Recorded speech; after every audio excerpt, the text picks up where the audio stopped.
스웨덴의 한 병원에서 충격적인 소식이 들려오고 있습니다. 영하 30도까지 내려가는 혹한 속에서 치료는커녕 오히려 증상이 더 악화되는 일이 반복되고 있기 때문인데요.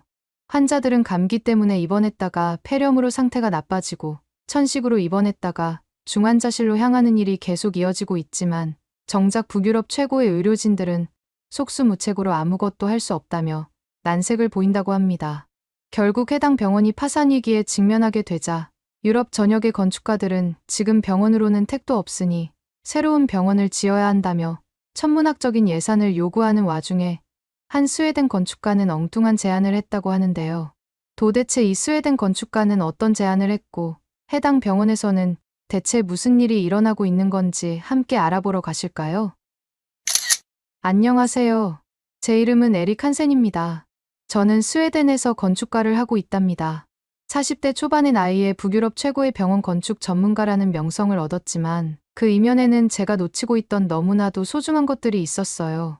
하지만 최근에 잃을 뻔했던 이 소중한 것들을 한국 덕분에 다시 얻게 되어 너무 감사한 마음이 커서 이렇게 글을 작성하게 되었습니다. 모든 이야기는 제 아들 루카스로부터 시작됐어요. 북유럽 최고의 병원 건축가라는 명성이 무색하게도 정작 제 아들의 건강은 지켜주지 못했던 겁니다. 매년 수십 개의 병원을 설계하면서도 정작 가장 소중한 것을 놓치고 있었다는 걸 깨닫는 데는 꽤 오랜 시간이 걸렸죠.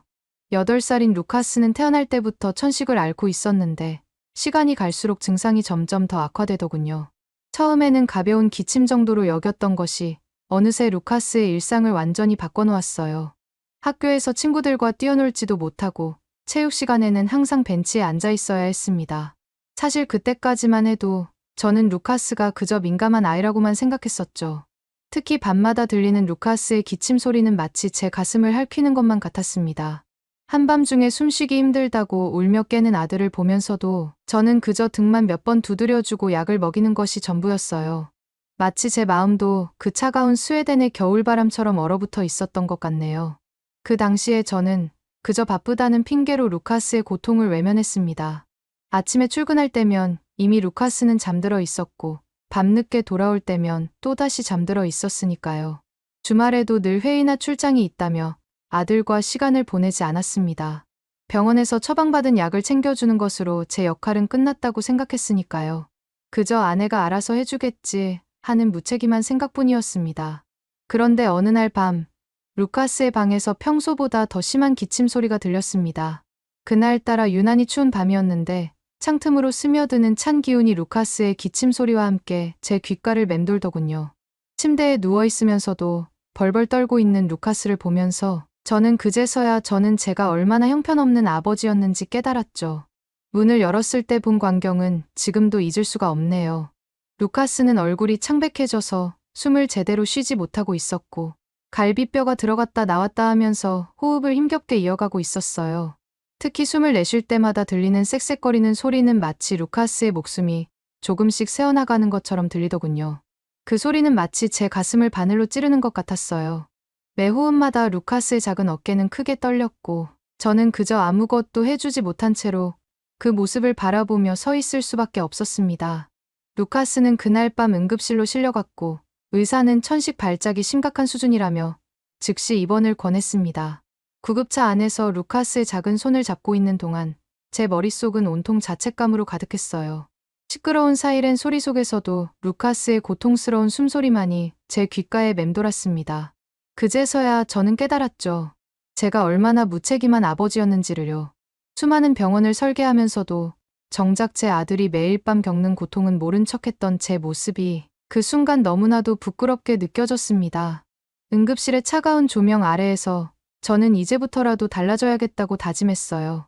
제 아내는 병원 복도에서 울면서 저를 질책하더군요.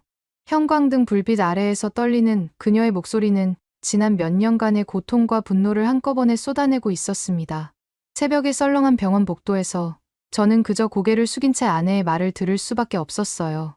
당신은 다른 사람들의 병원은 잘 짓겠지만 정작 우리 아들이 아픈 건 신경도 안 쓰는 사람이야. 화를 내면서 이렇게 살 거면 이혼하고 혼자 살라는 아내 말이 마치 날카로운 비수처럼 제 가슴을 파고들었습니다. 매일같이 병원 설계도를 그리면서도 정작 제 아들이 병원 신세를 지는 것은 방관했던 제 모습이 떠올랐어요. 아내의 눈물 섞인 목소리는 마치 오랫동안 쌓아온 제 명성을 한순간에 무너뜨리는 것 같았습니다.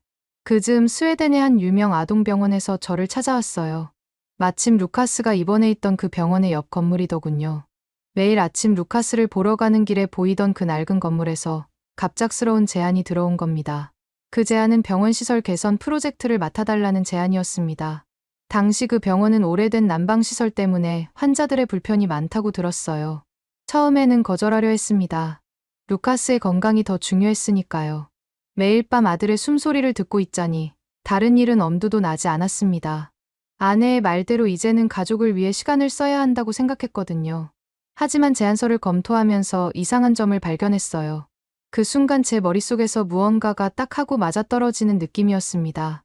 왜냐하면 그 병원에 입원한 아이들 중 상당수가 감기나 가벼운 질환으로 입원했다가 오히려 증상이 악화되는 경우가 많았거든요. 간호사들의 기록을 살펴보니 입원 환자의 60% 이상이 일주일 이상 장기 입원을 하고 있었어요. 더 충격적인 건 그중 대부분이 단순 감기 증상으로 입원했다는 거였죠. 제안서를 보다 보니 그냥 있으면 안 되겠다는 생각이 들었어요. 그래서 저는 제안서를 들고 다음날 병원에 찾아갔습니다. 아이들의 병실을 돌아보면서 루카스와 비슷한 증상으로 고생하는 어린 환자들의 모습이 제 마음을 더욱 무겁게 만들었습니다. 특히 천식이나 기관지염을 앓는 아이들의 경우가 심각했습니다. 창백한 얼굴로 힘겹게 숨을 몰아쉬는 아이들, 밤새 기침으로 잠들지 못하는 아이들, 마치 병원 자체가 아이들의 건강을 해치는 것 같았어요. 의료진들도 답답해했습니다. 최신 의료 장비와 숙련된 의료진이 있는데도 환자들의 상태는 좀처럼 나아질 기미가 보이지 않았으니까요. 원인을 찾기 위해 병원을 둘러보면서 깨달았습니다. 마이너스 20도를 오르내리는 한겨울 병실 안의 아이들은 하나같이 두꺼운 이불을 덮은 채 몸을 웅크리고 있었어요. 문제는 난방 시스템이었어요. 천장에 설치된 난방기에서 더운 공기가 나오긴 했지만 그 따뜻한 공기는 금세 위로 올라가 버렸죠. 스웨덴의 혹독한 추위 속에서 기존의 난방 방식은 효율성이 너무 떨어졌고 특히 바닥에서 올라오는 한기는 심각한 수준이었습니다. 아이들의 침대 밑으로 손을 넣어보니 마치 얼음장 같았어요. 그런데도 병원 경영진들은 예산 문제를 핑계로 이런 위험한 상황을 방치하고 있었습니다. 심지어 난방비를 절약한다며 온도를 더 낮추라는 지시까지 내렸다고 하더군요. 이렇게 병원을 관리하다 보니 감기로 입원한 아이들이 오히려 폐렴으로 악화되어 다른 병원으로 옮기는 일이 빈번해졌고 병원의 평판은 날이 갈수록 나빠질 수밖에 없었던 거였어요. 결국 순식간에 소문이 퍼지고 매출까지 급감하자 경영진들도 더는 이대로는 안 되겠다 싶었는지 여러 건축가들에게 병원 시설 개선에 대한 견적을 의뢰하기 시작했던 거죠. 경영진들이 말하기를 다른 건축가들은 새 병동을 짓자고 제안하는 사람들밖에 없어서 저를 찾아온 거라고 하더군요. 저는 며칠 동안 병원 구석구석을 살펴보면서 리모델링으로 진행할 수 없는지 따져보기 시작했어요. 보다 보니 이 건물을 굳이 뜯어고칠 필요는 없겠더군요.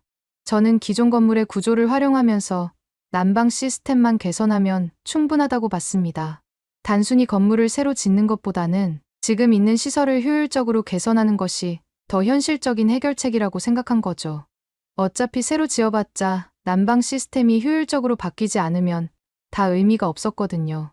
경영진은 제 제안에 관심을 보였고 그렇게 저는 프로젝트를 맡게 됐습니다. 그때만 해도 이 결정이 제 인생을 완전히 바꿔놓을 줄은 몰랐죠. 하지만 해결책을 찾는 게 쉽지 않았어요.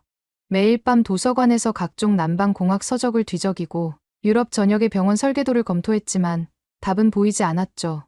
유럽의 모든 난방 전문가들과 상담했지만 효과적인 방안을 찾지 못했습니다.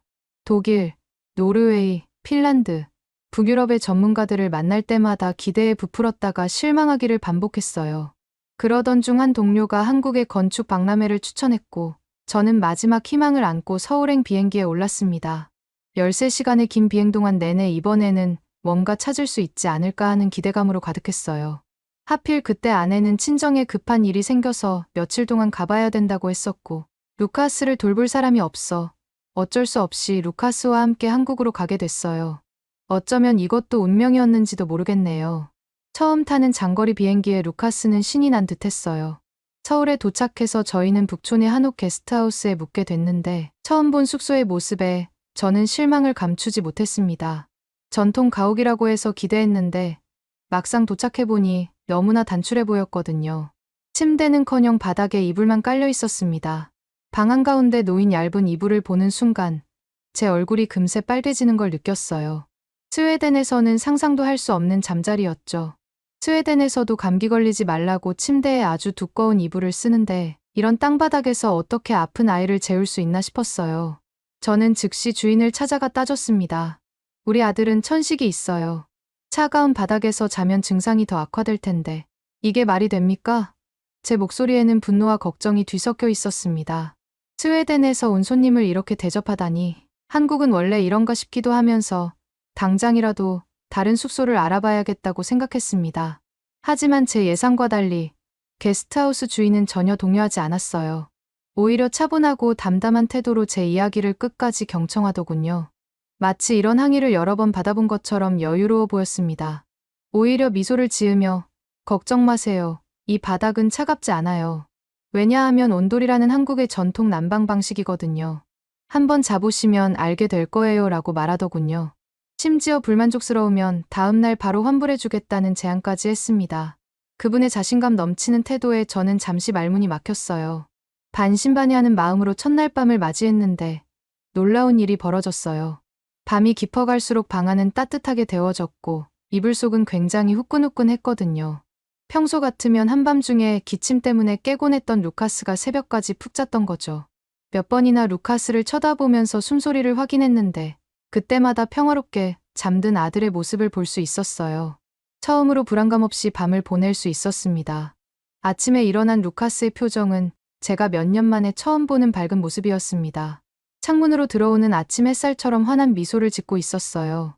아빠, 이 바닥이 정말 신기해요. 따뜻하고 포근해서 정말 편하게 잤어요. 루카스의 눈은 반짝반짝 빛나고 있었고 평소 창백하던 얼굴에는 생기가 돌았습니다. 그런 루카스의 모습을 보다 보니 저는 어제 화를 냈던 제 모습이 부끄러워졌어요. 아들의 건강을 걱정한다고 하면서 오히려 제 편협한 편견으로 좋은 것을 거부할 뻔했다는 생각에 마음이 무거워졌습니다. 그때는 몰랐죠. 이 경험이 제 인생을 완전히 바꿔놓을 거라는 걸 말이에요. 그날 박람회장에서 저는 운명적인 만남을 가졌습니다. 수많은 전시 부스를 둘러보다가 전통과 현대의 만남이라는 주제의 부스 앞에서 발걸음을 멈췄어요. 그곳에서 한국의 난방기술 전문가 김 씨를 만난 거죠. 그의 부스는 단순한 전시가 아닌 마치 살아있는 기술 교육장 같았습니다. 김 씨는 최신 기술을 활용한 현대식 온돌 시스템을 선보이고 있었는데 그의 설명을 들으면서 저는 점점 더 깊은 감동에 빠져들었어요. 특히 인상 깊었던 건 실시간 온도 제어 시스템이었습니다. 대형 스크린에는 건물 전체의 온도 분포가 실시간으로 표시되고 있었어요. 각 방의 바닥 온도를 개별적으로 조절할 수 있었고 습도까지 자동으로 제어되는 모습은 그야말로 경이로웠죠. 스마트폰으로 전체 시스템을 제어하는 모습을 보여주는데 마치 공상과학 영화를 보는 것 같았습니다. 더구나 에너지 효율은 기존 유럽식 난방의 2배 이상이라고 했습니다. 실제 데이터를 보여주면서 설명하는 김 씨의 눈빛에서 자부심이 느껴졌어요. 김 씨의 설명을 들으면서 저는 스웨덴 병원의 문제를 해결할 수 있다는 확신이 들었어요. 특히 그가 보여준 3D 시뮬레이션에서는 영하 30도의 혹한에서도 안정적으로 작동하는 시스템의 모습이 구현되어 있었습니다. 저는 그 자리에서 바로 제 병원 프로젝트에 대해 이야기를 꺼냈고 김 씨는 진지한 관심을 보이며 귀 기울여 주었어요. 그렇게 저는 김 씨와 함께 병원 프로젝트 관련해서 어떻게 온도를 적용할 수 있는지 대화를 나눴습니다. 김 씨의 조언대로 병원에 온도를 적용할 수 있을 거라는 확신이 들었고 발표 자료를 준비했습니다. 하지만 귀국 후 제가 마주한 현실은 냉혹했습니다. 설렘과 기대를 안고 준비한 프레젠테이션 자료를 펼치기도 전에 가장 최신식을 적용해도 잘 될까 말까인데 한국의 전통 방식을 설치한다니 그렇게는 절대로 병원을 운영할 수 없다. 며 경영진은 제 제안을 일축했거든요. 회의실의 차가운 공기는 마치 제 열정을 한순간에 얼려버리는 것 같았어요. 경영진들의 표정에서는 제 제안을 심각하게 받아들일 의지가 전혀 보이지 않았습니다. 저는 구체적인 수치를 들며 설득하려고 했고 밤새 준비한 자료들을 하나하나 설명하기 시작했습니다. 기존 난방 시스템은 연간 유지비가 약 250만 크로나가 들지만 온돌 시스템을 도입하면 45% 정도 절감할 수 있다고요. 실제 운영 데이터와 에너지 소비량 분석을 보여주며 초기 설치 비용은 기존 시스템의 2배 정도 들지만 3년 내에 투자금을 회수할 수 있다는 계산도 보여줬습니다. 심지어 환자들의 건강 개선 효과까지 고려하면 그 이상의 가치가 있다고 강조했어요. 하지만 경영진은 북유럽 최고의 병원이 동양의 원시적인 난방 방식을 도입한다는 게 말이 되느냐며 비웃었습니다. 그들의 비웃음 속에는 뿌리 깊은 편견이 느껴졌어요. 심지어 한 의사는 한센 씨, 당신이 그동안 쌓아온 명성이 무색해질 정도로 터무니없는 제안이네요. 라며 저를 깎아내리기도 했습니다. 20년간 쌓아온 제 경력이 한순간에 웃음거리가 되는 것 같았어요. 더 큰 문제는 현지 규제였어요. 수십 페이지에 달하는 스웨덴의 건축법은 대형 건물의 바닥 난방에 대해 엄격한 제한을 두고 있었거든요. 특히 병원 같은 의료시설은 더욱 까다로웠습니다. 안전성 검증부터 시작해서 수많은 행정적 절차들이 기다리고 있었습니다. 기존 배관 시스템과의 호환성 문제도 있었고요. 오래된 건물의 낡은 배관을 새로운 시스템과 연결하는 것은 마치 퍼즐에 맞지 않는 조각들을 끼워 맞추는 것처럼 보였습니다. 이 모든 장애물들 앞에서 저는 좌절감을 느낄 수밖에 없었어요. 하지만 저는 포기할 수 없더군요. 루카스처럼 매일 밤 기침으로 고통받는 아이들의 모습을 떠올리면서 이대로 물러설 순 없다고 다짐했습니다. 그래서 직접 실험해보기로 했어요. 테스트용으로 조립식 온돌주택을 짓기로 한 거죠. 김 씨의 도움을 받아 한국에서 자재를 공수했고 현대식 보일러와 온돌 시스템을 설치했습니다. 아내한테도 늦었을지 모르지만 이제라도 루카스랑 시간을 보내려고 하니 몇 달 정도만 지켜봐달라고 어렵게 설득을 했습니다. 절대로 루카스의 건강에 해가 될 일은 없다고 말하면서 말이에요. 아내도 처음에 반대하더니 제가 부탁하는 모습을 보고는 마지못해 허락해주더군요. 사실 처음에는 단순한 실험이었지만 루카스와 저에게는 이곳이 점차 특별한 공간이 되어갔어요. 퇴근 후 루카스와 함께 그곳에서 시간을 보내기 시작했거든요. 차가운 바깥 공기와 달리 포근하게 데워진 방 안에서 우리는 새로운 일상을 만들어갔습니다. 따뜻한 바닥에 누워 책을 읽고 보드게임도 하면서 평소에는 나누지 못했던 이야기를 나눴죠. 루카스가 좋아하는 공룡 이야기부터 학교에서 있었던 소소한 일상까지 이전에는 미처 알지 못했던 아들의 세계를 하나둘 발견하게 됐어요. 그러던 어느 날 루카스가 제게 물었어요. 아빠, 우리 여기서 계속 살면 안 돼요? 창밖으로 눈이 내리는 걸 보며 던진 그 질문에 저는 잠시 말을 잃었습니다. 그 순간 저는 깨달았어요. 제가 찾던 해답은 단순한 기술이 아니었다는 거요. 그건 바로 따뜻함이었습니다. 온돌은 물리적인 온도를 넘어서 마음의 온기까지 느낄 수 있게 해준 기술이었습니다. 이곳에서 루카스와 저는 단순히 따뜻하게 보내는 것이 아니라 서로를 이해하고 가까워지는 법을 배우고 있었던 거죠. 3개월 동안 저는 온돌 주택에서의 모든 데이터를 꼼꼼히 기록했습니다. 마치 과학자처럼 매시간 관찰 일지를 작성했습니다. 실내 온도 변화, 에너지 사용량은 물론이고 루카스의 건강 상태까지 모든 것을 문서화했습니다. 시간대별 실내 온도 분포도를 그리고 바닥과 천장의 온도차를 측정하고 에너지 소비량을 일일이 계산했어요. 특히 놀라웠던 건 루카스의 천식 증상이 급격히 호전됐다는 점이었어요. 처음에는 단순한 우연일지도 모른다고 생각했지만 날이 갈수록 변화는 더욱 뚜렷해졌습니다. 밤중에 들리던 기침 소리가 사라졌고 쌕쌕거리는 숨소리도 점점 없어지더군요. 처음 일주일은 혹시나 하는 마음에 매일 밤 루카스의 방을 들여다보곤 했어요. 의사도 놀랄 정도로 루카스의 폐활량이 증가했다고 하더라고요. 정기 검진에서 의사는 마치 다른 아이를 보는 것 같다며 놀라워했어요. 피부가 항상 차갑고 창백했던 루카스의 얼굴에 혈색이 돌기 시작했고요. 아내는 마치 기적 같다며 눈물을 흘렸습니다. 그동안 아내가 얼마나 많은 걱정을 했는지 그 눈물을 보며 다시 한번 깨달았어요. 이 모든 데이터를 가지고 다시 경영진을 찾아갔죠. 이번에는 달랐습니다. 두꺼운 서류 대신 단 한 개의 영상을 꺼내 틀었습니다. 그 영상 속에서 볼 수 있는 모습은 온돌방에서 환하게 웃고 있는 루카스의 모습이었어요. 차트와 그래프로 가득한 서류가 아닌 한 아이의 변화된 삶을 보여주는 생생한 이야기를 들려줬거든요. 루카스의 천식이 얼마나 심각했는지, 그리고 온돌이 어떻게 그의 삶을 바꿔놓았는지를요. 영상이 끝나고 저는 마지막으로 경영진들한테 한마디 했어요. 물론 병원을 운영하면서 비용 절감 중요하지요. 하지만 병원에서 아픈 아이들을 제대로 치료해주지 않는다면 그 누가 아이들을 치료할 수 있을까요? 온돌은 가장 오랜 시간 동안 증명된 한국의 기술이고 비용 대비 효과가 굉장한 난방 시스템이라고 확신할 수 있습니다. 이렇게까지 말씀드리는데 반대를 하신다면 이젠 더 이상 저도 맞춰드릴 수 없을 것 같습니다. 제가 말을 끝내자 그토록 온도를 무시하고 반대했던 경영진의 표정이 조금씩 반성하는 듯한 표정으로 바뀌는 것을 느낄 수 있었습니다. 때로는 숫자보다 한 사람의 진실된 이야기가 더 큰 힘을 발휘하는 법이니까요. 결국 마침내 경영진은 태도를 바꿨습니다. 3시간에 걸친 격렬한 토론 끝에 소화병동 한 층에 시범적으로 온돌 시스템을 설치하기로 한 거죠. 그들의 눈빛에서 여전히 의구심이 느껴졌지만 적어도 기회는 얻은 셈이었어요. 경영진이 퇴장한 후 저는 한동안 회의실에 홀로 앉아 복잡한 감정을 추스르고 있었습니다. 물론 공사는 순탄치 않았어요. 첫 주에 배관 연결 과정에서 대형 누수 사고가 났고 현장은 아수라장이 됐거든요. 물이 온 병동을 뒤덮었고 스웨덴 공사 인부들은 당황한 채 우왕좌왕했습니다. 누군가는 이런 실험적인 공사를 왜 하는 거냐며 불평했고 다른 이들은 고개를 절레절레 흔들며 한숨만 쉬었습니다. 그걸 보는 제 가슴은 철렁 내려앉았어요. 현장 책임자였던 스벤은 제게 소리를 질렀어요. 이런 걸 누가 하자고 했습니까? 당신 때문에 우리 모두가 고생하고 있잖아요. 그의 얼굴은 분노로 붉게 달아올라 있었고 주변의 모든 시선이 저를 향했습니다.